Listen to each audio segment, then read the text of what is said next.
rewarded by TikTok. I did a short series, I think, was it last week, about Sprite is actually, they're testing out Coca-Cola is testing out a trial, and it sounds really boring, right? Coca-Cola is testing in Europe of removing the plastic labeling off of Sprite bottles in, I think it's the UK.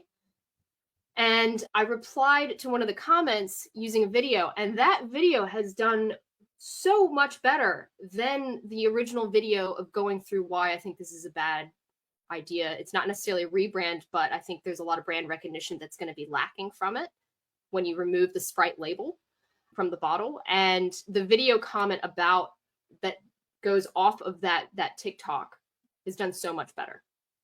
So yeah, definitely video reply to comments, and don't make it all like polished or anything. Just talk to that comment as if you're talking to that person, like we're doing right now.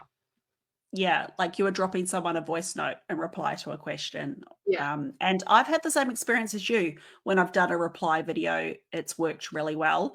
Instagram users, you can do the same thing over on Reels now as well.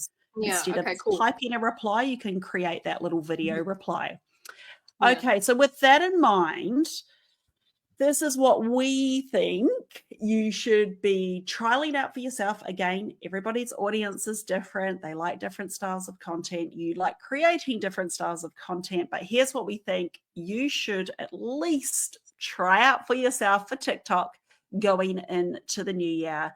Starting off, as much as it pains me to say this, but starting off with trying some of those landscape videos. So if you get that notification from TikTok saying that is available to you, that you can create landscape videos, by all means, give them a try, because we know TikTok and other social media platforms, they like to motivate us to try new things, to use new features. And because they want to get the data from this in particular, they'll usually give you a nice boost in your views. So it's worth doing that just for that selfish reason, keeping in mind that you want this video to be longer than 1 minute, and be sure to position any text or captions on the actual landscape part of the video. Don't put it in that black or white dead space above or below the video, because otherwise you'll be turning your landscape video into a portrait video. Yep. So that will be our first recommendation there. What's the next one that we have on this list? You have a good one on here. Don't use music.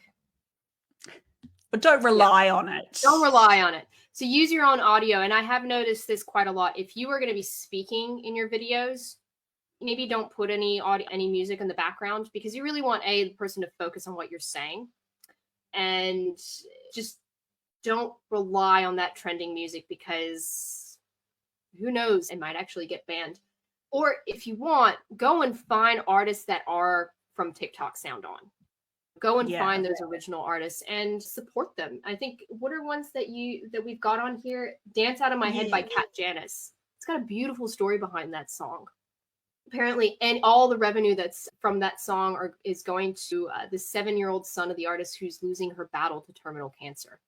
So she's gotten such good support for that, and there's no way that she would have gotten that support if she were a Universal Music Group artist. I don't think at all. No way. There's another song that's doing the rounds at the moment, which hasn't got a lot of traction just yet. The track is titled Abusing Me by Yana the Artist, and this creator's donating the proceeds to support those who are affected by Congo's silent genocide that's happening at the moment. I wonder if we're going to see more of that from artists going, all the proceeds from this is going to go to support a particular cause. Yeah, social media for social good has been a trend. I hate to use that term, but it's been something that I think has been growing over the years.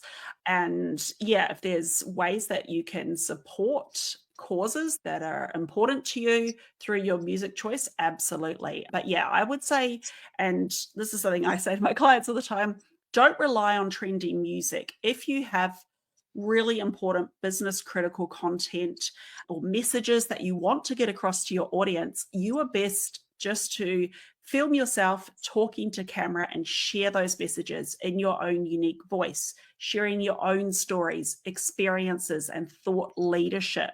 That is going to do a lot more for your business than any of these trends will do. And that's what we're here for. We are here not for the reach and to be discovered on TikTok. We're here to make money off of TikTok in our own businesses. So while I think we can all get caught up in the reach of our content and we want to go viral, etc., we know that's not actually always the best thing to happen for our business. So I think for the really business critical content, always start with your own voice if you feel that you can do that. And I know some people are thinking, oh, I'm a bit shy for that. There are ways around this. Practice makes perfect. Yeah. Yeah. And look, you might go, oh, I'm a bit shy for that. I don't want to put my face on camera. But the thing is, in the end, digital is about building relationships. It might not necessarily be face to face. But what's the best thing to start that initial subconscious trust is showing your face and showing yourself, and sometimes being vulnerable, and really just showing who you are and showing your culture as per the TikTok Trends report. Absolutely. Yeah. The other thing, keywords. Like, we have been like talking about this till the cows go home across multiple episodes of the podcast. Keywords, keywords, keywords, keywords. TikTok they are doubling down on search. Every single social platform is doubling down on search. It can improve your chances of being discovered by doing your research on the certain terms that you want to be found for, but not only putting them in your caption, which is like the typical traditional SEO, but putting them in the cover titles of your video content and saying them as well, because your captions are not only read, subtitles are read, your titles are read, obviously, but they're also crawling your audio as well. And if you are saying those keywords in your audio, they're going to be feeding them to people that are looking for it. And the thing is that with keywords, you don't have to be constantly posting. This is a slow, steady, long game. So don't think you have to be doing this for 3 times a day. We don't even recommend going on TikTok 3 times a day and posting. If you've got time for that, sure. But no, parents don't. Point blank. Like, we just don't. We'll go absolutely insane if we do, and our kids will probably set the house on fire if we are concentrating on doing 3 TikToks a day. So really consider what your keywords are and make a conscious effort of putting them in any text and saying them out loud as well.